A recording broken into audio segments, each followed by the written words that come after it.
Hey, very good. That was terrible. That was That's terrible. A Chad level fucking intro. Yeah. They don't fucking put me in that category. That was Good. All right. Welcome to Afraid of the Mark. We are back for another episode. My name is Dan. I'm Finn, and that's Crack Dusty Martin. Hey. or I'm Chad, and all that and more tonight on 60 Minutes. No, you're Crackhead Dustin Martin, boy. Little bit. Little bit. Messages hurt. We're not learning from you, Ollie. Yeah. What a guy, right? What a guy. Oh, wish you just sent back a picture of a sweet puff and just Yeah, I got a message. Fuck you. why? It's good. Oh, I don't mind a bit of fan It was interaction. actually fucking hilarious. yeah, well, you know, it's the first fan interaction I think we've had ever, really. So that doesn't look like a bot. That was quite a specific description of me. Yeah. Was. Yeah, I don't think a bot would be able to associate meth with you and Dustin Martin. No, I'm saying one. Hey, I'd take it as a compliment. I've been called worse things. Dusty's not an unattractive bloke. I'll tell you one sad Great story. footballer. I'll Very tell good you a footballer, sad story yeah. whenever before we crack on to the podcast. Well, I went to this dress up party once, like Halloween, and I went as everyone was going. The two others went as a Smurf. Sounds so like it was at a bear's birth party. Yeah. no leather, and because I went as a Smurf, so I had blue paint. So And you I had went my, blue face. I had my little hat on, and then everyone was drinking and whatnot. And then halfway through, when more people started arriving, they're like, "Oh, your avatar," because I'm tall, and I wanted to be a Smurf. Both racially insensitive. Yeah. Yeah, I've never felt more offended before. That's not how I want to identify. I am a The Smurf. Smurfs felt offended too when they seen you painting your face blue, mate. Yeah. Well, how else? No. Hey, I mean, well, you can also Not be associate. 6'5". Not to mention the avatar is from the same town you live in, so Oh, Mr. Worthington. Yeah. So you're closer to that than you are a Smurf. No, South Oz. No, you're Boring. not. Boring and tall. Good. Brilliant. So I watched barely any Story football time over. Why not? Oh, yeah. because I was doing my actual competitive sport. Yep. So I tried to catch up on a bit. I read a lot of news, and that's all I could. Yeah, fair enough. I watched a little bit. Not all games. I think I missed a couple, but I watched a fair. It wasn't a bad weekend. Mate, for a footy podcast, we're all over it. Oh, yeah.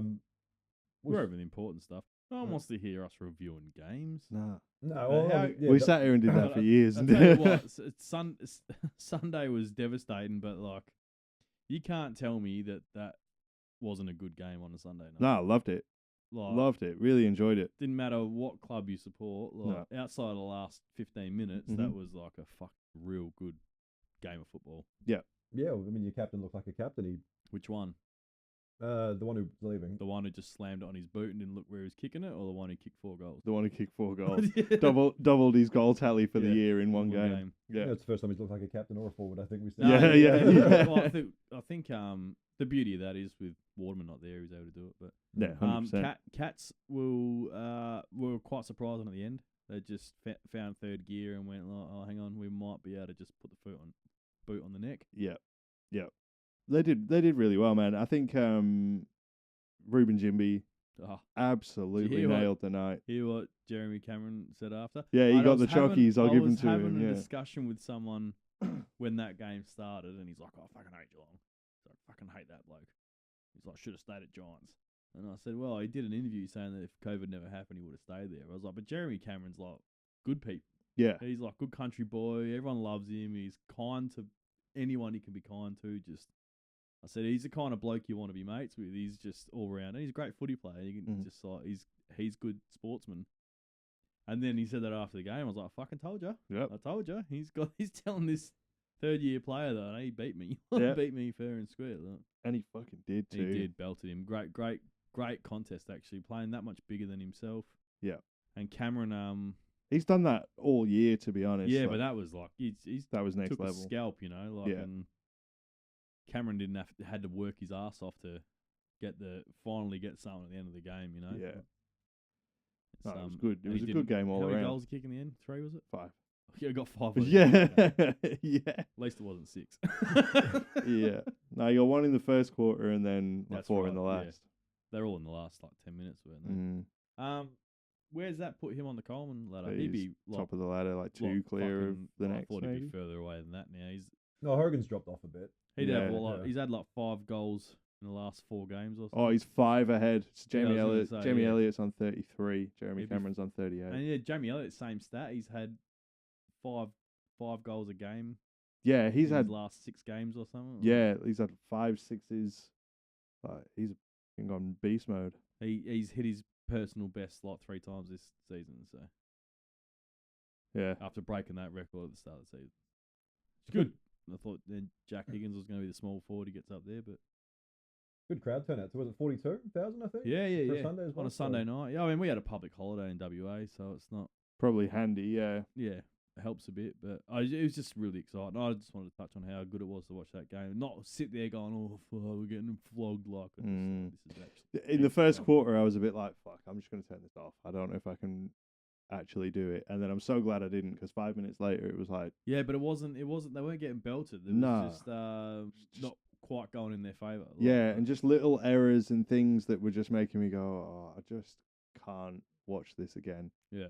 And then it just sort of turned, and I'm glad I didn't turn it off, because it then turned into probably the best game that they've played, aside from the win, probably the best game that I've watched West Coast play this year as a group. Yeah. But it was a great game from Geelong as well, because they were just finding every option for space they possibly could when they needed to, and that's what makes them so deadly coming into the second half of the season. Everyone's making jokes that Geelong has 2 buys, because they're on a buy round this week playing West Coast, but it wasn't for them, which means it's really more beneficial for Geelong, because they actually had to pull their finger out, and then there's no period where just going to be lazy, cruise our way through this game. They stay focused, they stay driven, and Cat's looking ominous. Consistent. Yeah. Consistent. Well, they're Consistent. just cottoning on with it. I mean, getting them Very good. Very good. Won't matter when they strip all their premiership points from them. But No, they're going to pay big fines, aren't they? They're talking big dollars. Oh yeah, really big. Multiple 5-figure fines. Like, here's your $10,000 fine, and your $10,000 fine, and your $10,000 fine. Come on, fucking strip them of a premiership to really make a statement. Yeah, why not? Look what you did to Essendon. You took fucking Brownlow off someone. You fucking banned people for 2 years. Yeah. The only way you're gonna make that club suffer is by fucking taking away something from the club. I think it's the accountants. We've had that with Mr. Umpire, and now we've had it with July. I mean, is this how many mathematical problems are in the AFL at the moment between the umpires to the accountants? Oh, there's a fucking pretty big mathematical problem. The amount of personnel they need to run one department. Yeah. Well, they know how to divide. Yeah. Segue. That was good. Good one. They've divided up the job of Laura Kane. I just made a segue, and then you took a segue from Segued it and on then top of tried your to claim- segue. and then tried to claim it. That's like breaking the fourth wall. Segue within a seg. Got to claim this one. Yeah. Fuck you, guys. I win. No, you're right. They do know how to divide, and yes. But can they conquer? I don't know, man. Like, I feel like this should have happened a long time ago. The responsibilities of that role probably were too much for the person that was in Look, it. I don't think it's too much. I think the person doing it's incompetent. Fair. And not for any other reason than the fact that she's proven she can't do the job. She's, I really like that she's young. Pretty sure she's our age, so she's yeah. She's an early 90s child. She's not that they've brought in someone who's not a fucking old fossil. I'm all about that. What I'm not all about. Oh yeah, she's 33. Yeah. What I'm not all about is the fact that she clearly doesn't know 4/5 of fuck all about football. No, she doesn't, and she might maybe know a little bit about commercial. Great, you can be great, as good a business as you want to be a business, but you don't know enough about football to do that job. It's like any professional sports is a very kind of dynamic. Yeah. It's not like normal business. I'm fucking pretty good at business, and I know a lot about football. I can guarantee you, I could do a better job than her. It's about interpretation. It's everything, isn't it? Yeah. You know, like, I think that's the hard part. But like, the one thing I thought it was interesting, I'm not sure if this was Dylan, but it was in one of the press conferences. They had to state the fact that it had nothing to do with her being a woman. I'm like, I didn't hear anybody bring that up in terms of any correlation between competency or not. I don't know why they felt compelled to say that. I understand why they were compelled to say that, because someone would say it if they didn't. They would just say, "Oh, she's a Sheila," right? And nothing wrong with her being a Sheila, because she's obviously good at business and she's good at that level of management. That's why she got the job. The problem is she doesn't know enough about football. But I like that she's a young person, because youth helps fix a few archaic things at Football House, AFL House. But you got to know the game. You got to appreciate the game for what it is, so you don't start making shit decisions that are changing the game. I mean, I don't know why. I get someone would have made some stupid comment, but I don't feel the need to bring it up unless it is brought up. Like, why? It's got nothing. Like I said, it's purely based on competency. Are they effective in the role? Answer: no. That's simple. So bring somebody in with experience. Right. And that's what they're doing. They're bringing in Greg Swan, who's got a lot of experience. They're not shit canning her. They're just dividing it up, so that she has a better chance of succeeding as well, which is the right. I actually had the article somewhere to. I'm actually very glad they didn't shit can her, because it proves that she's obviously competent to do the job. Do elements of the job. Yeah. And Greg Swan, I mean, there's not many better to learn off with his repertoire, like what CEO of Collingwood, Carlton, and Brisbane's Resurgence. So he's done plenty of it. And although he's of age, he knows the game. And appreciates what the game needs to be, and that's the sort of stuff she needs to be learning from. But it's also on Dylan as well. Like, he has to lead from the top. Like, it filters down. So if she doesn't feel comfortable in whatever she's doing, that's on him just as much. Tell as me a else. fucking massive business where the CEO does any form of leading, mate. Elon Musk. Bill Gates, he was kind of... He was good at leading people to Jeffrey Epstein's island. He's good at leading them to Diddy's house. Very good. Well, there's some not great things. Oh, but I'm a philanthropist. I don't like that word anymore. That just means pedophile. Is it like one of those words where you spell it with the same... What do they call those words where you move them around and then they spell something else? What do they call it? An anagram. Anagram. Yeah, is it an anagram for them? No. No. It just means that I'm a very rich, famous person, and I do philanthropy that gets me in a third world country, so I can rape children there and traffic. And not pay tax. And traffic the children from those third world countries. Yeah. Yep. That's dark. It did a little bit, but don't talk. Truth hurts, man.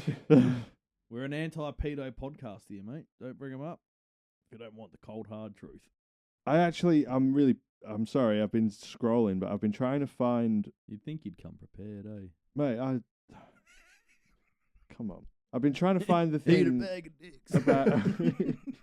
the thing about the role and like what responsibilities they've split up, because I actually had it noted somewhere. You sure it wasn't a screenshot that was sent in our chat? I already scrolled through the screenshots. I'm fairly certain I'd sent a screenshot. And No, it was I think Greg Swan's taken on like the umpiring, match review. Yeah, there's significant football tasks, and she is retaining the management side of what the commercial and and what advertising the and are. Yeah. Okay. Which is exactly what needs to happen. Oh yeah. Someone who knows the game so well that they can. Fuck knows, can't find it. And hopefully his first move is fucking Michael Christianoff. Oh mate, a bit of an overhaul is necessary over there for sure. That bloke needs to fuck right off. Yeah. Just get a little bit more of integrity back into what they're doing there and get rid of the inconsistencies. I reckon he has Alzheimer's, eh? Do you? Like the fucking legit condition. Like the way his brain works. You must be like, I forgot what I did last time. And, where's my toy car? Yeah. I've got the mind of a 4-year-old. They've really got to break down every incident though, and they've got to look at the fact of because there has to be a common sense element to the match review where it's same with the Alex Pearce thing last week. That was the right call. It was the right call. But that's not always the of it. No. And that's but they have a perfectly acceptable spreadsheet, and then you just add that level of common sense interpretation into it, which is, can I control my body when it's already in midair? No. There was a couple of others this week that just got chucked out, move on, no worries, nothing to see here, because they were kind of similar incidents. Like what? They've set the precedent. Yeah. Yeah. What's his name? Burn Jones hit the deck and his head hit the deck. I can't remember who bumped him, but what's he gonna? There's nothing anyone could do about it. No, exactly. I can't remember. It's fucking annoying my brain. But nothing to see. Well, there is obviously something to see, but no sanction for what occurred. Well, and then there's the football act. Yeah, and it's not like that Alex Pearce thing. It was a football act. Yeah, the man's gone for a contest. Once you're in the air, absolutely. Let me just like you said, you can't turn into spaghetti and you've got to go for the contest because, like you said, he would have been grilled if he. But that's how often does that right decision come out though? Well, no, that's it, right? But this week the right decision has come out, and it's come out twice because there was the Dan Rioli and Andrew Brayshaw too. That's right, yeah. Like both contesting the ball, and Rioli's gone into Brayshaw. Brayshaw's hit his head. Yeah, that's right. And they've gone, what more could you fucking do? Yeah, on to the next. Speaking of Rioli, there's been a bit of talk about alleged text between the Riolis love their text messages, don't they? Between Cyril and Clarko. Yeah. About a potential return to football under Clarko. Yeah, and one of those text messages said, "What have you decided yet, mate? Yellow and golden brown or blue and white?" Yeah, because he was up in there which club he was going to coach. Right. And he was asking Cyril which club he wanted to play at. So it was GWS came after him as well, I think. Was it? Was it orange or orange? And then no. The two options he gave Cyril were golden brown or these are alleged texts. Where did you see the alleged text messages?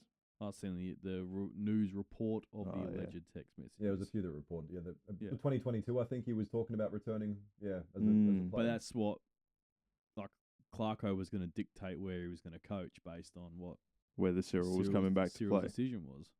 Cyril said he wanted to play in blue and white, then he was taking the North job. Yeah, right. So, which is a big backflip on the whole. It makes the timeline interesting of when the Hawthorn racial thing because it kind of makes the whole thing interesting more than the timeline because Clarko is one of the bad guys in this situation, and if he's that much of a bad guy, would you be messaging him about playing? If you're when Clarko said no, I have a very good relationship with Cyril, and everyone said bullshit you do, you do, and it's like, well,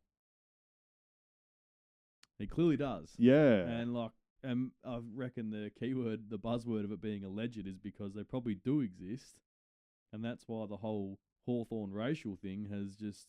But who leaked the text message? That would have come from one of the two of them. Well, it could have been used in evidence in the investigation. Yeah, potentially. And Cyril was out at the footy in Darwin as well, wasn't he? Correct. So they're engaging. He's engaging a lot more than he's ever done. Yeah. Yeah, but that's a Cyril thing. He never liked being in the limelight anyway. That's why he left footy. It's not. But he said he was going to have nothing to do with the AFL anymore, didn't he? He didn't even want to go to games and that, and then. Yeah, but he's going. Which game was? There was two reasons why he could have been at that. That's the whole point. Yeah. But good to see him back. 100%. Would have been good to see him playing again. Yeah. Yeah, well, we know he had Adam Goods returned as well. Yeah. Back from, and he hasn't been gone for a long, long time. Yeah, but I don't blame him for not fucking wanting to be around it. No, no. I'm just saying it's just good to see the big man return. He's a legend game. He saw him do a keynote speech at a conference. Yeah, I remember you saying that. Yeah, a year or so ago. That was fucking good. His whole saga he was having in his career,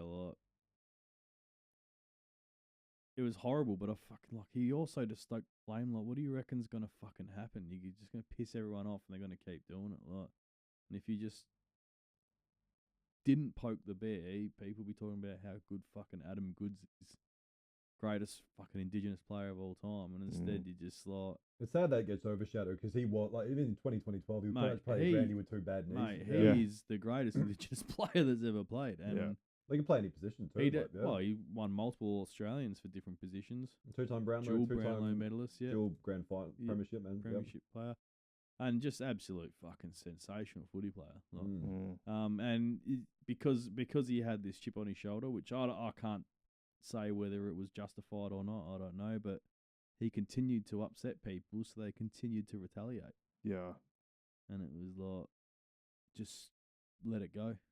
Focus on. I don't think it's in his nature. Having watched him speak, it's not in his nature to let anything go. And you know what? Fucking keep your dignity intact and and be proud. Where your pride and it's just you don't blame him for not letting it go. But no, I'm just saying it's a sad thing for his legacy. Like, yeah, for sure. Because I personally think he's a fucking the best one to ever do it. Like. Oh, he's up there. Yeah. But he's not in the discussion amongst football community because of he's got a shit attitude. It's like, well, a lot of people have shit attitude. yeah, that's right. They sure do. Fucking, he's a gun. Yeah. So good to watch. Well, same with Ben Carr. I mean, very different things, but like he is a legend of the game, regardless of what Like same with Wayne Carey. Like they're all their contributions to the sport were incredible. Like, yeah. But Adam Goods wasn't going around glassing women, so it's he was a good Samaritan. Oh, very good. While we're talking about Adam Goods, one thing he wouldn't be too proud of is the demolition of the Sydney Swans last week. We're not good. Do you know we've How do you like that for a segue? He didn't try and claim mine. He fucking Well, I've got a breaking story. Actually, this is Sam McClure exclusive. Oh God, is this a Scoops 24/7 footy exclusive that you're revealing it after someone else already has? But no, this has not been announced anywhere else yet. So there's been another card. Just because you say the word exclusive doesn't make it exclusive. This doesn't even hit the press. I yet. like wrestling. Yeah. It's no, there's been another cardboard incident, with the Sydney team. What? Yeah, there's been another fan incident. You remember the cardboard incident when they threw the? Oh cardboard? yeah. Yeah, well, there's a. This is allegedly. We don't want to put words into people's mouths. Speaking of cardboard, we really need to hang his cardboard head up in here. Where is it? It's in my garage. Yeah, you definitely do. But there's a rumor that a fan kidnapped the Sydney players, put cardboard cutouts of them on the field, and that's why they didn't play that well.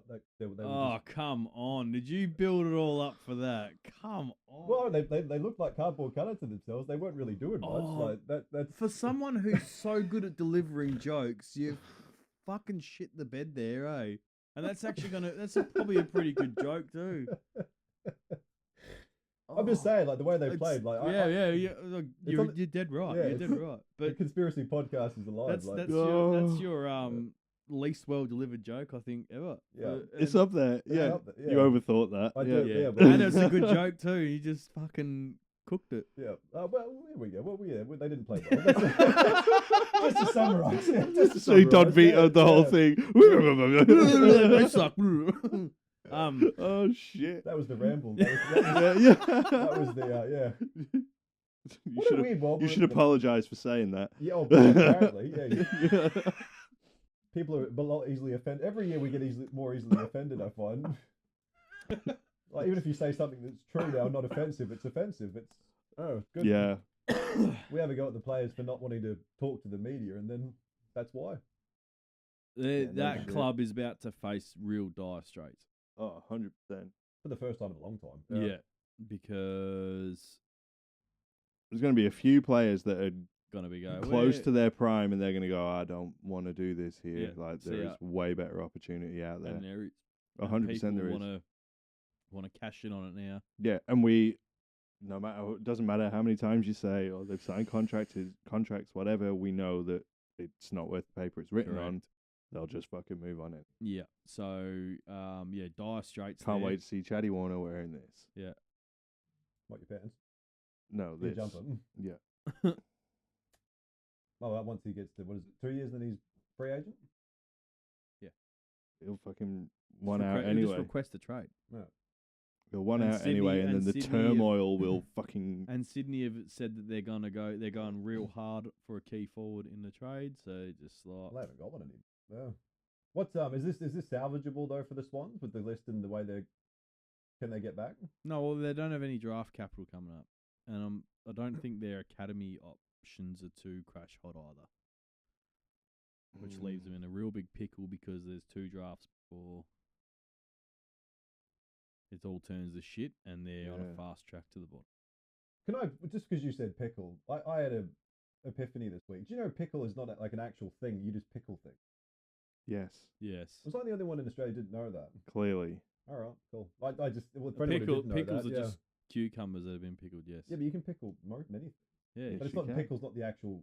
It's not No, it's a process where you use a brine and a vinegar to. But what we call. I thought it was like an actual like vegetable. No, Chad, no. What we call pickles is pickled cucumber. Yeah. No, just for anyone who doesn't, for our listener who likes to gauge me out there, that is. I reckon he probably knew that. If he wasn't going to call you, if he wasn't calling you crackhead Dusty before, he's he's all over it now. We're tackling the big questions of culinary excellence here. And as I was saying, they're on a fast track straight to the bottom, right? Yeah. And they will bottom out at this point. I can't get over that. I understand the logic, list management wise. They need to key forward in so they can start improving their scoring. But your midfield's falling apart. Your ruckman is been moved around a bit too much, and is at the arguably falling apart. End of his career. Your contract that you expected would contract signing you expect galvanise your playing group is probably going to request a trade out. He doesn't look happy. No, none of them look happy. No. And there's a lot of angst on the field. If you believe a certain Adelaide player, they were just arguing. Yeah. So that's clearly could come back down to the old girlfriends of. That was something Brisbane. That they had, wasn't it? No, it wasn't someone at Sydney telling up someone else's girlfriend. No way. Oh, that was no. I know who you're talking about. Yeah. That was a thing. Yeah, but they dropped him for a week. Yeah, but that doesn't mean that. Like they don't have that shit lingers. Yeah. And you got a coach who. He looked like he had no answers to the post game. Got no answer. Yeah. He's sitting there going, "Fuck, did I take this job for?" Do you think this is a sign of the apprenticeship under Horse was not as good as maybe everyone thought it might have been? Well, I think it just shows you how good Horse is. Well, yeah, that's kind of what I mean. Like he had total control up until the day he walked out the door. That's right. Just because he was good doesn't mean that the. Are the players bitter they got rid of Horse too early? Possibly. I think there's a few. There looks like there's a lot of could. And this is like I don't believe in succession things work for this exact reason because like you tend to. The coach needs to win a playing group, and if you've been there as an assistant coach, that's the relationship that you're going to have with those people. Exactly the same. It's so hard to like the only time I think you're ever going to see it work is the Sam Mitchell thing, and the only reason you're going to see that work is because he played footy with most of the people that it was taken over, and he had this younger generation relationship with those players, where he was seen as a mentor and a coach. Anyway, yeah, and he was a teammate to them, so he had a different bond to them than what an assistant coach would be, or whatever else. Like, Coxie's a bit far too removed from his playing days to have really anyone else out who would ever have played with him. There's not that many on the Hawthorn list that Sam Mitchell would have actually played with. When he took it over, there was. But he culled a fair bit of quick. But he moved a lot on. Yeah. But there was when he took that list over, there was still quite a few there who he'd played with. Because he was only out the game for 2 years before he was their head coach. That's true. I thought it'd be harder to not only be a player, but he played his last year season at West Coast. And then was a coach at West Coast for 1 year. Yeah. So he was only out of Hawthorn for 2 years. Yeah. His playing coaching year at West Coast, West Coast Premiership year where he was assistant coach. And then from 19 onwards, he was at Hawthorn. And he stabbed Clark in the back to get the main. So your list movements would be delistings or trades would be 6 players in that period. Yeah. And whatever draftees you bring in, I suppose. So like there was retirees and stuff along the way because that list was getting old. That's what I'm saying. But there wasn't a lot of them over that 2 year period. Like, no. So a lot of that team he still had played with. Now they've all moved on at this stage except for Jack Gunston. Yeah. But his rapport with that original playing group when he took it over was so different, right? And then the new people come in and they've got this. It's very easy to win them when all the senior players and existing players have such a good relationship with him. But that relationship was built over a playing period as opposed to a coaching. And I don't think you'll see a succession work. Look at fucking Port Adelaide for example. Same. It's going to be a fucking. Are we saying Operation Horsecock's failure at this point? Yeah, 100%. Yeah. It was immediate. What's the solution? you just do a rebuild, and you got to do a rebuild. Nothing Dean Cox can do about it. He has to win new players in. He has to do. This isn't a personnel thing. Though. This is the players have to be better. They've got a much better list than correct. What they're playing. But if he doesn't have the playing group, he has to win the playing group, and some of that might come at the expense of changing the playing group. Yeah, bringing other people in to win over, and then. But especially in your first year, I mean, they're not even like you think they'd at least give him the first year to like go like at least play for him and see what his style's like. They're not even really investing. I don't think he's in any danger of. No, he's talking about the players. Like the players. Like you think they'd at least invest for at least the first half. But what if they didn't like fucking him as an assistant coach in the first place? Well, they would have taken that into account whenever they. What if the midfield group were like, oh fuck, we're still stuck. Like, yeah. You don't like. But there has to be a point where they remember they're highly paid athletes, and you have to perform minimum your role. Like that, they're not even performing. Well, yeah, but there's got to be something else going on. But they're showing up and they're going out there and running. They're there physically. Yeah, I think they can remedy. Like they've got the list to challenge. Is it a structural thing or is it an investment thing? Well, that's why the Horsecock thing's a failure, is because they should have been rolling straight into a fucking grand final this year, regardless of who the coach is. Is there trauma from last year's performance again? Well, yeah. So I did read something today that apparently reviewing the first minute for an hour, the night of the game, probably wasn't. What do you mean? They reviewed the first minute of the grand final for an hour. Well, that was the only time they played well in the first minute. Over and over and over and over for an hour. The night before the game with Adelaide? Night after the grand final. Oh. Or the night of the grand final, whatever it was. They got straight into getting chewed out. Like. Oh, shit. What happened the first minute of the grand final? That's just the example of what their review was for the game. It was brutal. Like, you're going to review the first minute for an hour. What do you reckon the rest of the game review was like? That sounds like the preseason camp. Loud music and blindfolds. And that was just a comment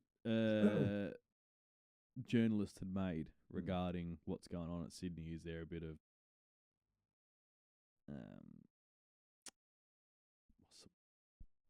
kind of like mental? I don't know. Whatever. Yeah. Moving on. There's a thing there. There's clearly something going on. Yeah. There's going to be an exodus of players, though. Well, it's only round 12, so there's plenty of time, so they could fix some shit up. Speaking of coaches, you fucking see what this fella up here's fucking got coming along. Dean Cox wishes he had that job. Well, would it be different if it was Dean Cox? Talent to be able to get excited over. Like, well, if he'd gone there. Almost, I think with Sydney, like with the age of their list, they almost needed a mature coach who was ready to go. Same like when I'm going to get upset when Ross Lyon came to Freo, they were ready to challenge. They just needed the game plan. They had the personnel, but that's what Sydney needed. They needed an established coach, I think, and that's where it failed. And that's the same thing that happened with Buckley. I think you were very right. Because then Magpies fell away, so Bucks took over well, and they just came off a Grandy, and it's probably identical. How long did it take for Buckley to turn it around there at Collingwood before they were? Yeah, was years. Years. But he did like a handful of years. He did get it there though. He did get it there. He did, to his credit. And then old Mr. Sheed said no. That beautiful kick on the side, but apart from that, that was the only stop Buckley finally get. But yeah, there was a long rebuild, so maybe it might be a Buckley thing where it's like, okay, maybe we need to. There's going to be some teething problems. But I think it's on the players like that. It's that's effort.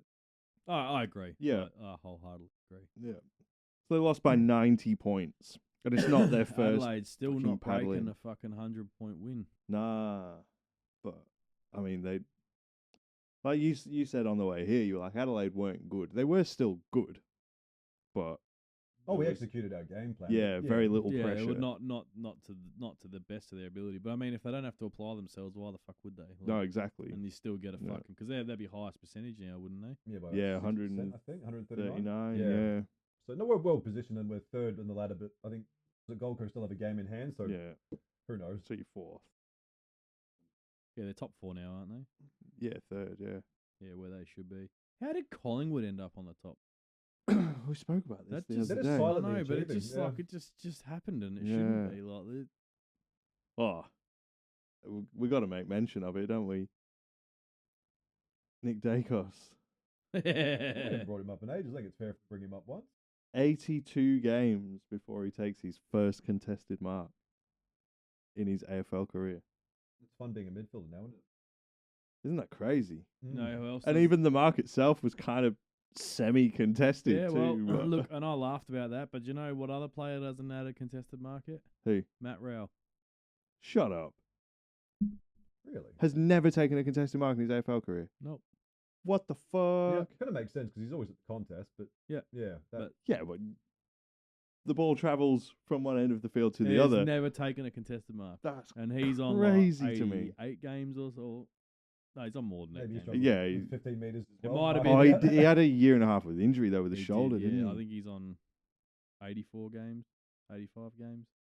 Hasn't had a contested mark. Is that because of the shoulder? You reckon he doesn't want to go up for it, or no? It's just because he's fucking winning it on the ground. Like, yeah, that's what I mean. He's always at the contest, argument, like that people have played 96 AFL games. Yeah, so it might have been at his 80 something where he got his first, but it was more games than Nick Dacos. But the argument is Nick Dacos has no contested possession at all. Yeah. Whereas Rowell's like, I got 22 contested touches balls, and 21 of them were contested. Yeah, so yeah. You don't need just to don't take marks. It's all good. Well, the opposite players. Dacos is the pretty boy who does fancy things, and Rowell just gets the job done. It's almost like the Bartel effect. Bartel he was a contested. It wasn't pretty. It was just.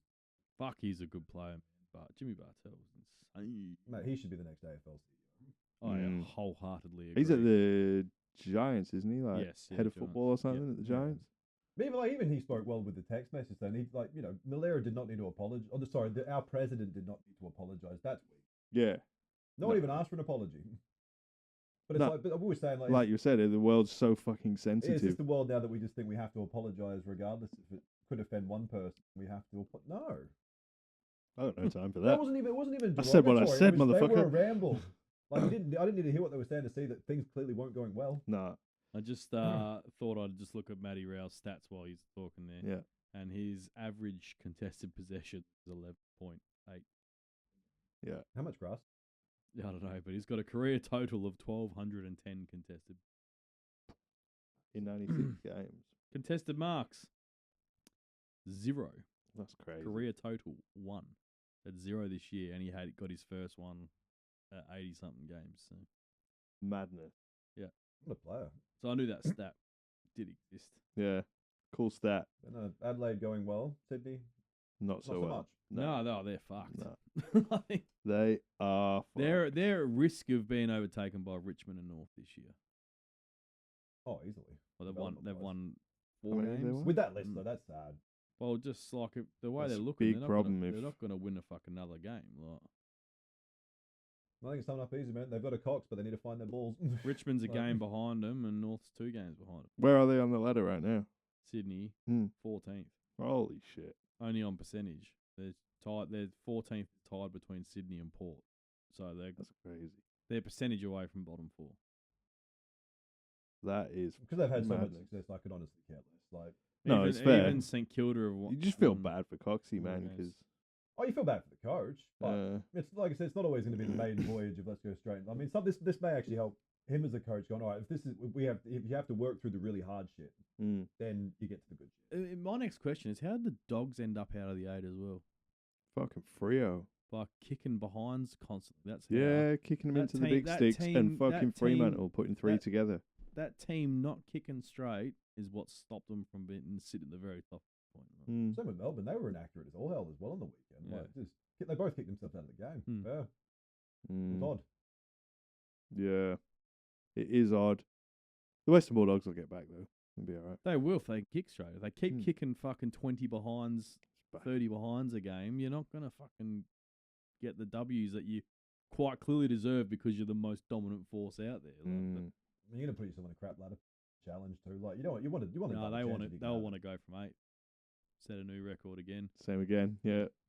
Run it again, boys. Yeah. Cool. Few other things on the old list. You want to talk about kanecornes and his holiday? I did fucking seen you write that, and I was like, what do you mean kanecornes? Well, it's changed every hour now because at the start it goes he's taking a leave because of all of his the turbulence been in this year, but then they came out and said this is planned leave. He's just going for a holiday because of the bye round. So no, that's not what it is at all. Nah. Well, which one do you believe?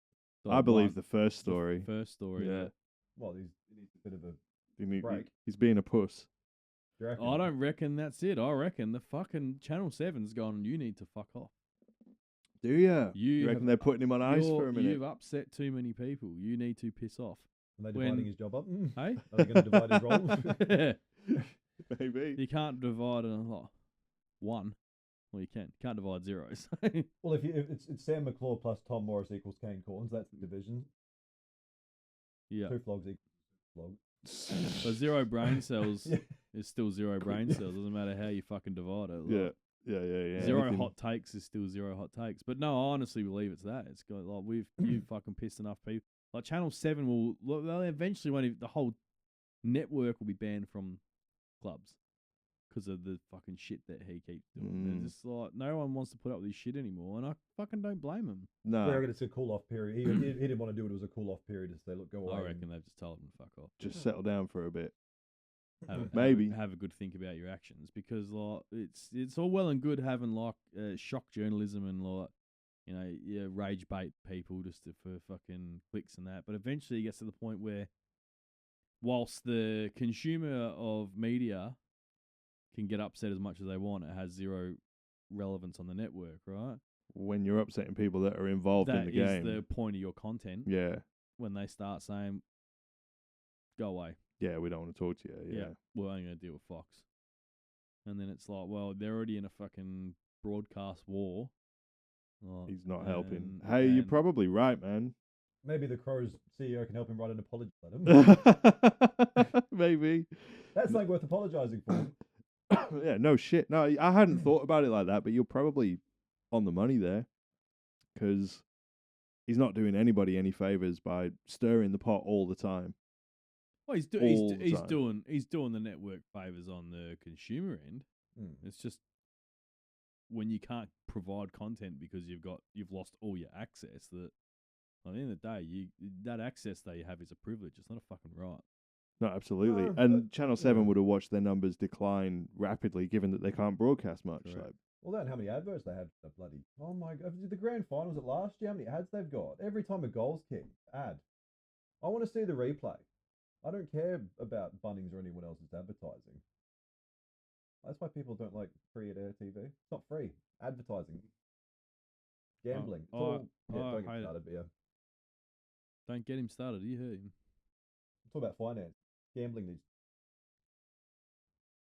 Anyway, Sportsbet, we would love a bit of endorsement for our podcast. Well, under the table. I won't advertise, but we are okay with gambling. You're ruining families. Isn't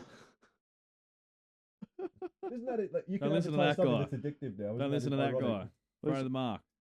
We love Sportsbet. Neds. Just running. What's the other ones? I don't fucking know. I don't gamble, but fuck me. Ladbrokes. Ladbrokes. Give us a call. Bet with mates. What's that one? That's Sportsbet. That's Sportsbet, Damn. Yeah. Yep. I don't know. Their brainwashing doesn't work on me. Yeah. Oh, forget their names. I smoke darts when the ads come on. I'm out. we were trying to do marketing this episode, weren't we? So yeah, there you go. You nailed it. That's Bears Perth. That's our audience. It's a niche. And teenagers on TikTok, apparently. Yeah. Anyway. Smart ass. Yeah. Really upsetting. I love it. Really rocked you. Callum Ward. What a badass. Yeah. That's like that's beast mode. Beast mode. Done his ACL.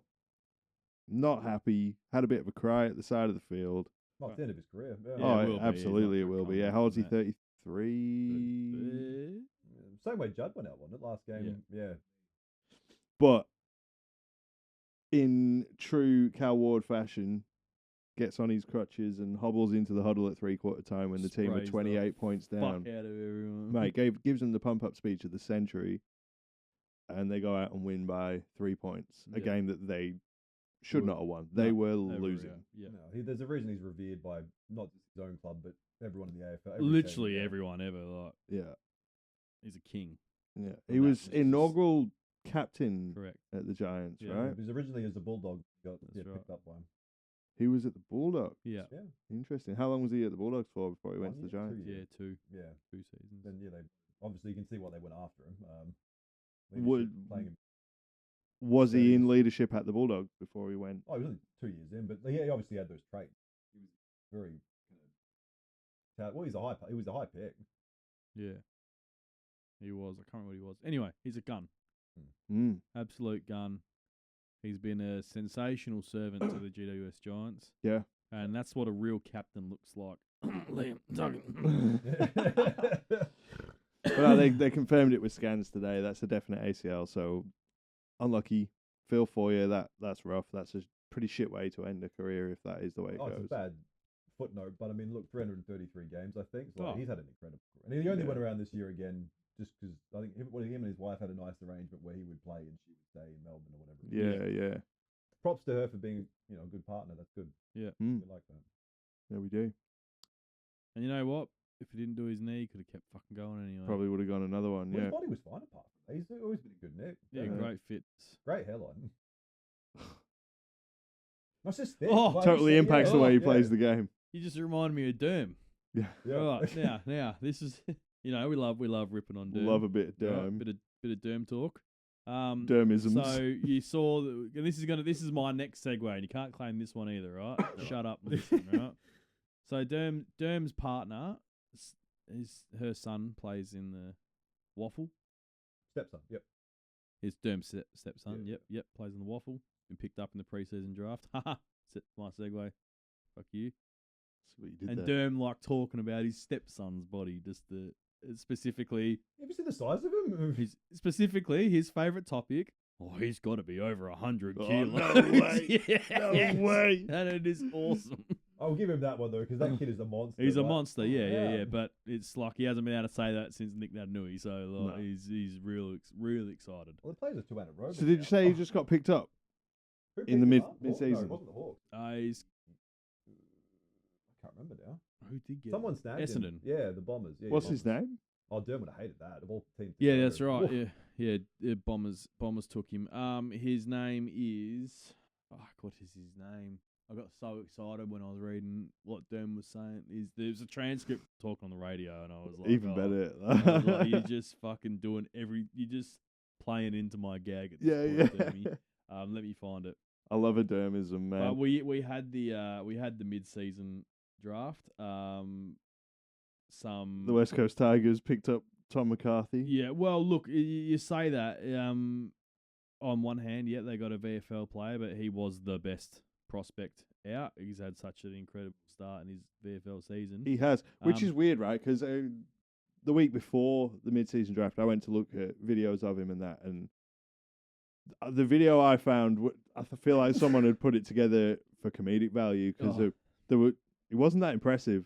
But then the highlights that they've come up with for the actual mid-season draft, fairly impressive. You see his stats in the Waffle game he played? Yeah, like Destroyed, 19. Man. No, 26 disposals. That's right, 19 in the first half. Yeah, just dominate. Yeah. That's Will Brodie loved. Yeah, absolutely mental, right? But wild to me that nobody picked up Brandon Parfitt. What? Yeah, well, but let me finish. Sorry. There was quite a good amount of West Australian players who got picked up. Right? Yeah, half the Dockers team were the fucking Waffle. And no, but it was good. And a lot of them have gone over east, and it's like, why these guys are obviously developing later than the draft year, which could, I don't know if that says something about the state specifically, but you got a whole influx of WA talent joining the AFL. And it's just really, really exciting to see. But a lot of South Australian talent too. Again, awesome. So why are they developing later than others? I don't know. I couldn't tell you. Archie May, his name. Yeah, okay. Archie. Well, when he went to the Bombers. Yeah, he went to the Bombers. Yeah. They are strong competitions, but I think the point here is that they're not developing quick enough to get picked up in the national draft, and then by the time the mid-season comes around, 12 weeks later, they're good to go.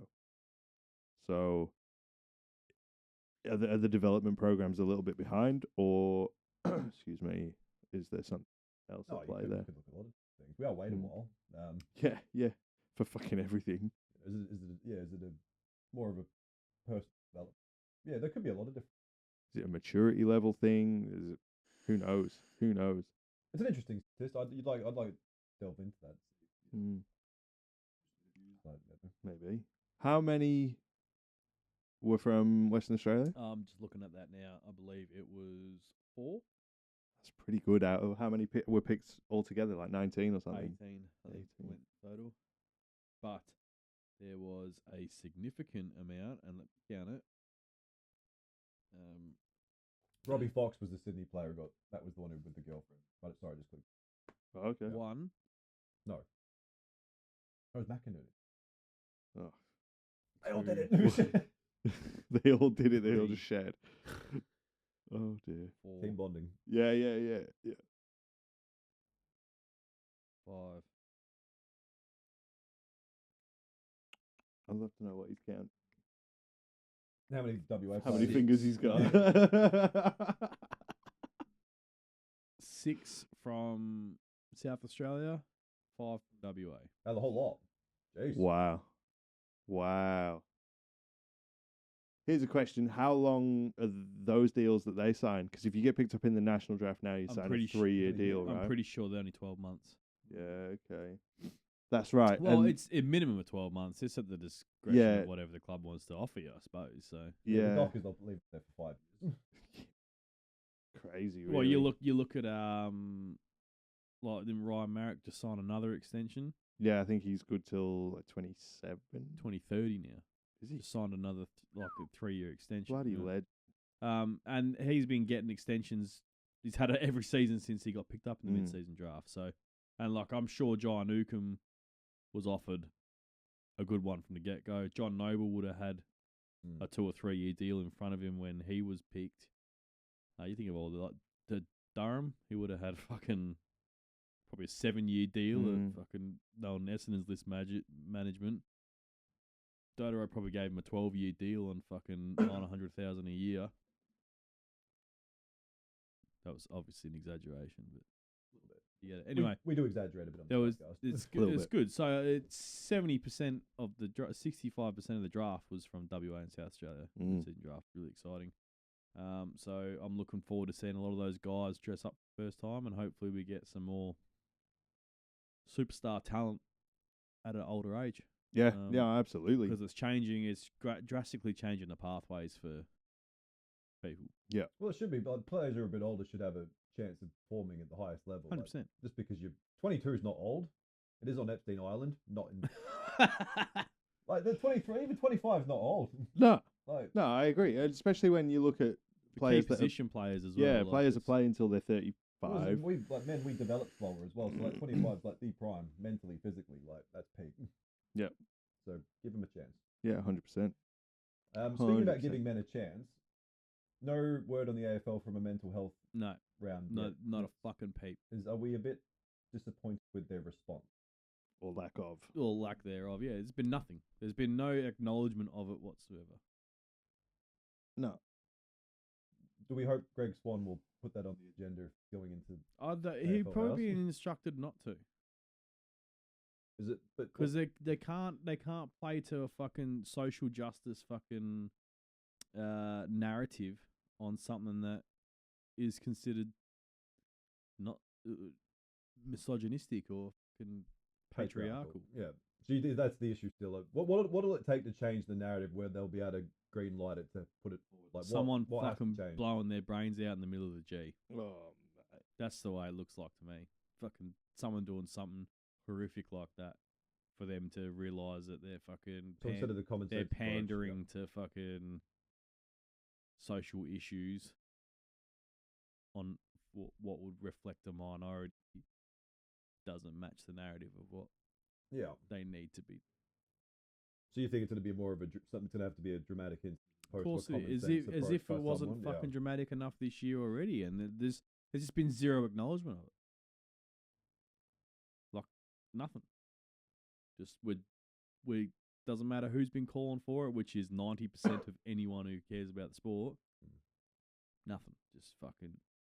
Like Eddie McGuire spoke radio silence. Very quick to tell you about how giddy AFL House is for a 2-week round of Pride in the AFLW, but was that this week? That was announced last week. Last week, late last week. Yeah. Late last week, yeah. Yeah, so that's AFLW 2 weeks of LGBT. Yeah, and very, very AFL House is very giddy and excited for for it, but I feel like it said giggling with excitement is what the... Was it? Yeah. But I'm guessing that was obviously fucking terrible That's wording. been in the pipeline for quite some time, and that's when they decide. That makes sense. It's obviously they don't just go, "Oh, we'll do this." All of a sudden, that's been planned. Of course, I would think so. Yeah, but fucking timing wise, I don't know if that was.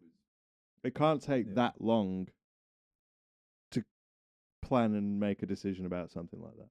No, or at least going to say, "Look, we're going to do this. We don't know what it's going to look like, but it will, even if it starts next."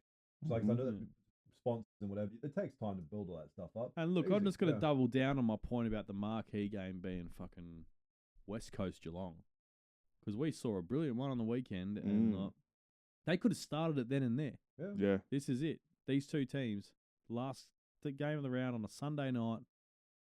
Or it could be where the two sell. It could be Brisbane West Coast. West Coast, does it? Yeah, where both of them played. Either the only reason I say it could have been Brisbane or Geelong is that Geelong had two Selwoods. Yeah. Brizzy had obviously Troy. Yep. West Coast had two Selwoods, and one of them played for Geelong as well. So you got those three clubs are all intertwined in whatever it is and what has ignited it. But you had Adam Hunter as well. There's argument that wasn't related, but like. Yeah, there's two from that list, sadly. Yeah, correct. But within this year, you know, like that's it. Do something about it. Yep. But I agree. If we can do 2 weeks of that, then we can do 2 weeks of mental health. I think. No one's asking for two. It's asking for fucking one. Just one. Just even an acknowledgement. Absolutely. Yeah. Just even an acknowledgement. It would what be the great. Actual issue is here. Yeah.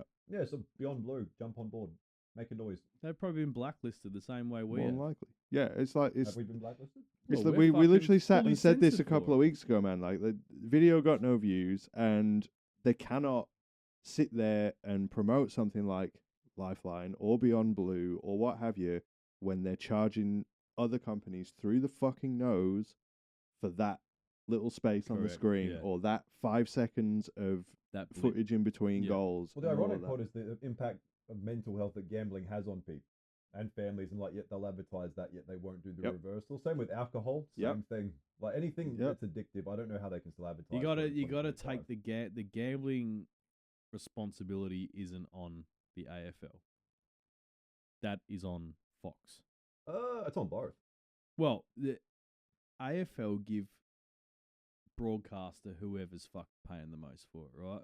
What the network does to generate the revenue to be able to pay the competition for that is on them, right? If you got a problem with the gambling ads, which I don't agree with, but like we're from a state that's smart enough to not have pokies, so like, we're all got big brains over here. But while I don't agree with it, they're probably paying the most fucking money. They'll be paying. Of course, they're generating money. It's like if the AFL go after Fox. But if the AFL want to take stances on political issues, whether it be whatever round they want to do, they can't pick and choose which ones they want to have that generates money. They have it has to be all. Yeah, but I don't think it's necessarily so much about money as it is. This is going to upset 1% of the population, and we're a modern enterprise. But like they've taken out smoke. Like those things need to be taken off. Like gambling. I mean, but like you say, it's like too accessible now as well. There's a lot of gambling. There's a lot of alcohol. There's all of it bad for you, and we live in a world where we know that it's bad for you. No. Do you drink every time you see an ad? Well, no, I don't drink anyway. But it doesn't. So because you make your own decisions. What I'm saying is, you got to live on the fence here. You make your own responsible decisions. I don't gamble when I see a sports bet ad. I often laugh at them because they're relatively amusing half the time. Doesn't make me pull out. Make you gamble. Doesn't make me pull out my sports bet account and go, I need to fucking gamble because my money's worth more than that. Yeah. No, but if I had like an addiction to it, like as soon as it come up, it'd be like. But you could arguably, like, just to play devil's advocate, you could say that about a lot of things in a lot of places. Yeah. So as much as yes, there's a responsibility here, it's not on the AFL. It's on. It's on the like you said, it's on the individuals and it's on Fox as a channel. Yeah, those things do ruin lives, and you are not wrong. No, you're not. The alcohol, the smoking, the drugs, the gambling, those things can be advertised. They do ruin lives, but at the end of the day, if you're stupid enough to do it after seeing an advert, well, you fucking make your own bed, you know? Like, yeah, I'm just in terms of what they're promoting. It may not be like the fact you'll go out and do it, but they shouldn't be promoting. Everything has a disclaimer. I feel like this is turning into a little bit of a fucking social discussion here, social issue discussion. It is relevant, but I would make an argument a lot more men would, I would assume, on average, gamble than women. I would make an argument that a lot of it is propaganda to keep the. Sorry, we're going to go full conspiracy to keep the machine turning. Like it's the whole quit smoking thing. Yeah. Is the only way that they can talk about smoking to keep people thinking about smoking to go out and buy smokes. So they get that's why they pummel the ads out there to help you quit smoking. I'm even worse. It's to help you quit smoking when in actual fact it's to help you go and buy that pack of smokes that is now $15 more expensive than it was 3 months ago because they've taxed the fuck out of it again. Yeah. So we want to kill my smoking, kill my depression, but mental look, health. And I'm playing devil's advocate here. I don't think gambling adverts should be a thing, right? If you're a degenerate gambler, you don't need an advert to tell you to become one, right? That's true. You don't, right? Dopamine junk, effectively. But we all are, mate. That's why we live on these things. Exactly right. So I agree with you. Gambling ads shouldn't be there. But I also can look at it through my rosy tinted lenses and go, only idiots gamble. Like I can make a bet right now and it does not affect me in the slightest. And I don't go, got to make another bet. I need to do it again, yeah. No. Lose $10, I lost $10. And I won't touch it again for months at a time. And I don't see a cigarette ad and go, I've got to get a fucking smoke. And I don't see a booze ad and go, I've got to fucking drink because I'm a fully developed adult male whose brain works. Yeah, but it's like when gambling, like there's always a high chance. Segue there. You know, gambling there's always going to be a high chance that you're going to lose. It's like when we go to family court. We're not winning. You know, more men's mental health. More men's mental health. I'm going to take the segue of fully grown adult males whose brains are working and talk about the ABC Sport interview that I saw this week. Paul Seedsman. I shared that in our team chat. He was talking about his lingering concussion symptoms, which also leads me to what I wanted to talk about last week that we didn't actually talk about. But we can give it to him. I may or may not have had a head injury at one point, but I can't remember. No. No? No. Come on. Are you a child of divorce? No. Oh, you are. Yes, sorry, I thought that. Sorry, step parents. Go ahead. Poor thing. I'm a fucking grown man. Who doesn't gamble when he sees it? Yeah. I had to grow up quickly. So. I was a grown man when my parents separated and did not accept any impact. Anyway, pretty heartbreaking sort of. It's not intended to be that way, but when you really think about it, like what he's saying about the lingering symptoms and things, like poor fellow is consistently getting sick, has weeks where he can't get out of bed.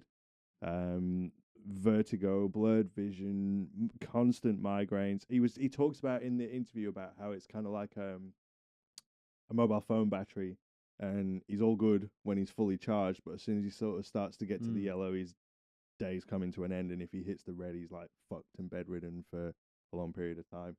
And that is sad. There's not enough work put into working out how to help people that have heavy concussions like that and the lingering impacts. But the AFL have announced a couple of weeks ago the Players Injury and Support Fund, where they are adding a lot more money into a support fund for players and past players. Yeah, so it'll be over the life of the CBA, it'll be 54 million that goes in, but that's going to help players from anyone that played before or retired after 1996, I think it is, and they'll get access to the funding to help them with anything from physical injury to concussions to traumatic brain injuries, and just cash to help support their families. So the players who got paid the least generations, they get fucked off because they didn't play after 96?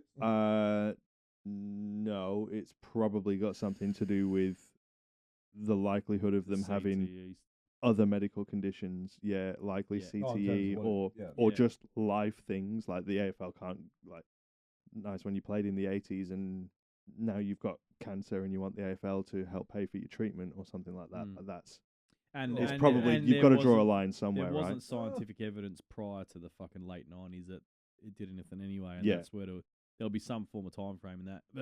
But eligible former players or their dependents can receive up to $600,000 with applications for this benefit being assessed and administered by a third-party expert who will make recommendations to the funds boards regarding whether a payment be made. So ultimately, it's not even the AFL that make the decision. It's like they're giving a pot of money over and going, someone else has control of it. Be medical expert. Yeah, 100%, and an independent panel. The people who need this get this money. Yeah, absolutely. And it could be like a player with a concussion fucking has a brain bleed and dies, right? Mm-hmm. Their kids can go pay up and they go, he had a brain bleed and died. There's no question about it. You get all the money you owe. Yep.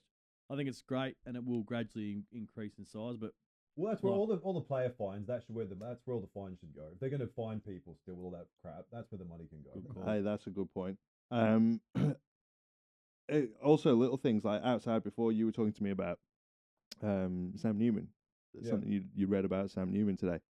Things like that. Obviously, not for him, unfortunately, because he falls before that bracket. But but if something like that is to happen to a player who's retired in 2000 or whatever, and they just can't get their foot right or whatever it is, there's money and support there for them. They might have to get anesthetic, and they would have been football injuries. So that's why I think the cut-off date's a bit like there's going to be exceptions, but I just think the players that were paid the least before that period, I think that's a bit of but I'm not one making. No, I think it's a good news story when we can sit here and we can talk a lot of shit about things that the AFL do or don't do. That's a good news story that needs to be highlighted. And they've done one thing right. Yeah, that's good. Yeah. Well, they've done two things right because they've also demoted Laura Kane. So, well, they've more expenditure now because they're going to pay her and Greg Swan to do the same job. So yeah, true. They've multiplied. Yeah, their expenditure. They're therefore helping that non-profit thing, right? So spending more money. So what's the last thing you got? The last thing on my list here is Marlon Pickett pleaded guilty this week. Yeah, good. I'm glad he didn't try to lie about it. Mm-hmm. So what is it? Have they given him a verdict? What's he going to prison time? Don't know yet, but it'd be prison time. There's quite a significant amount of money out. Yeah, and he's been he'd be reoffending. Yeah. He was in prison and not long out of prison before he was picked up by the Tigers, right? Yeah, like straight after. Yeah, like straight after. Went to the Tigers, debuted on grand final day, won a premiership, played 50-odd games, then retired. Yeah. Then pled guilty to this. People, so. Robbing people before he retired because of historical crimes. Not as much as the umpire, but not far off. not as much. Well, he's probably paying the umpires with that. All right, which one of you boys is singing your jingle because it's tips time? Tips out for the boys. Tips out for the boys. Tips out for the boys. Tips out for. Get it out. All right. Very good. That could be a Bears person. That we advertise them, go straight to tips. Very good. I was going to say, this is exactly why we need sponsorship, so we can afford to fund jingles and things that actually take us into new sections. But we're just to say, we stand up. Bears Perth, we're here first, not Perth Bears. Mate. Fully all in on it. We need legitimate endorsements and funding, not...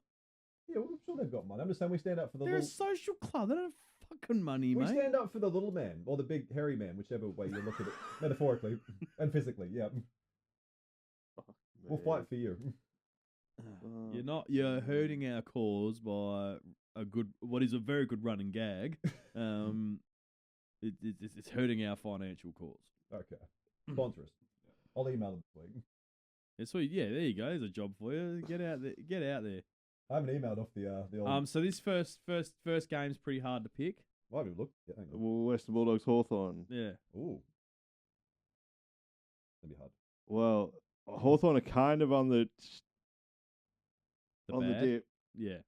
But if the Dogs can't hit the middle post, then... No, that's true. Jack Ginnivan said that in their post-match meeting that went for pretty long, they were told to bring your fucking mouth guards this week. So they might show up with a little bit of something after a tough week of training. They're all fucking posers, mate. They've been found out. They're just fucking playing for them high frees, and that's the only way they're getting shots on goal. They've been fucking found out. So the Western Bulldogs are going to win by 32 points. I've got 24. I'll go 15. I think accuracy. I don't know if they'll get over the Yip stack. You've got the Dogs too, yeah. Oh, Dogs, yeah. Dogs by 15. Yeah. Very good. Great game. It's Friday night. I'm excited. How good Friday night footy for once. That's very good. I'm Actually, excited just looking for at that, that's a good Thursday night. That's a good Friday night. And that's a bad Saturday. Oh, God. Your favourite team are back in. The week yeah. off wasn't long enough. Hang on, hold on, he'll get angry. Let's just talk about... One at a time. Yeah. Adelaide versus Brisbane. It's at Adelaide Oval, so you kind of want to think that they'll have an advantage here. Oh, I've got Crom. I'm not even going to question that. You reckon? Yeah. I've got Crom, man. No, see, Adelaide struggle against good midfields. Brisbane midfield. Very good midfield. Yeah, I'm thinking Brisbane. I got. And we'll be cutting to Malira at halftime to see how the conversation in Brisbane's going on the field, just to see, you know what I mean? Are they rattling? Are they talking? Well, I'm going Crom. Yeah, fair enough. I'm going Brisbane. Prominent. Are you writing these down? Yeah. Oh, so we don't have to send them to you? No. You're not going to. He's I not going to. always forget. Yeah. I used to write them. Oh, speaking of the tips, you dogged me again. Mate, I fucked up. Yeah, but I posted them again this morning and admitted the comedy of errors. Now look. Yeah. Just real quick. Next game. Are Richmond going to win? Richmond are winning. I'm tipping. I think Richmond are going to win. Yeah. And the Tigers should have won this week. Like I'm on the Tigers, mate. Yeah, on the Tigers train. It's going to be hard to tip, Sid. I'm on the Tigers, so then that's it. You're on Richmond too? Yeah. And that means the Tigers win this. They're level with Richmond on wins, and it drops Richmond below Port on percentage. I mean, Sydney below Port percentage. And they drop down to bottom 3 in this game alone. That's crazy shit. While we're talking about Richmond, Kelly Underwood, she does my fucking head in. They should fucking divide her role too. yeah, they should. Yes. Divide it by 100. Yeah. She consistently calls them the Tigs. Yeah, that's normal. It annoys the shit out of me. Yeah, but people call Tigers Tigs, yeah. Do they? That's a Victorian thing. Yeah. I've not heard it. I dislike it a lot. That's fair. Yep. Okay. That's the voice. I dislike the sound of her voice. Yeah. I'm all for her having a crack at commentating, but she just sounds fucking annoying. And she's going for to be she almost sounds like Hutto with the over dramatic. Just commentate. It's okay. Yeah. Like as long as I know what's going on in the game, I'm happy. This next game is interesting. Also interesting. It is at GMHBA Would you Stadium. like to know the tipsters spread on this? I reckon it's going to be fucking 51-49. Chad? I'm looking at it on my phone. 93, yeah. Oh, you got the tipsters spread. So it's only you who doesn't see that. Yeah. 93% to 7. 93% Cats. Yeah. Yeah. And I'll be adding to that statistic. I will too because it's GMHBA, but right. I think the Suns will... I'm going Gold Coast. Based on form, I reckon they need a scout. Geelong's on a red hot streak. Suns aren't. Suns are in, they're getting by, but they're not in a hot streak like the Cats currently are. No, I think Gold Coast went to Brisbane. Well, look, I would very much like to see Gold Coast win it, naturally. But I'd like to see it, but I think the Cats are going to win. That's if right. they can cover Cameron, then I reckon they'll go all right. All right, so he Saturday only needs fucking 9 minutes, apparently. So Giants have a good bye this week, so we'll just give them that one. Port Adelaide again, not great. No, they're the worst team in the comp right now.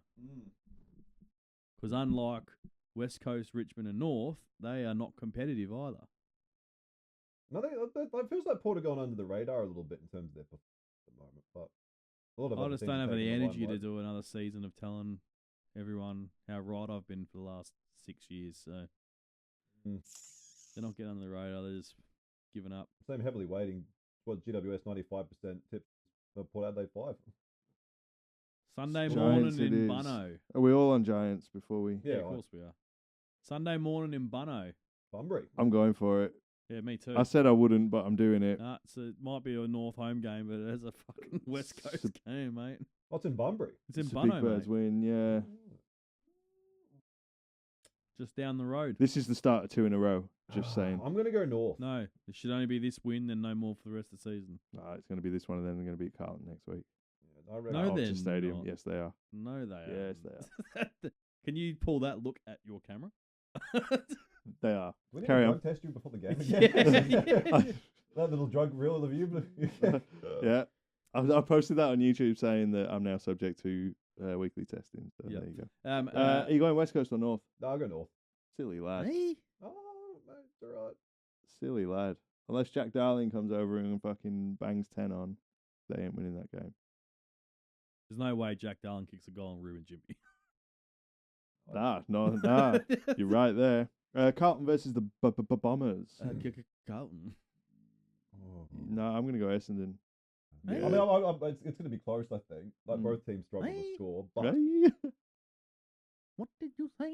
Yeah, I'm going Essendon. I'm going to go Carlton. I can't tip it. Not the Bombers. What did he say? No, let's just go. I'm just going to look at this real quick, right? I'm going to go on this game. And then Collingwood are going to beat the Melbourne Demons. Is this the game you're looking at? No, I'm looking at the Essendon Carlton, right? Because I just want to look at the form guide. Yep. Essendon, in their last 5 games, have won 3. And they have been against Richmond, Sydney, and North. Carlton, in their last 5, have won 2 games. They have been against St Kilda, and their last game was against the Cap. Who did they lose to? Adelaide, Giants, and Sydney. I'm sticking with the Bombers. Fair enough. You're a grown. You can make that.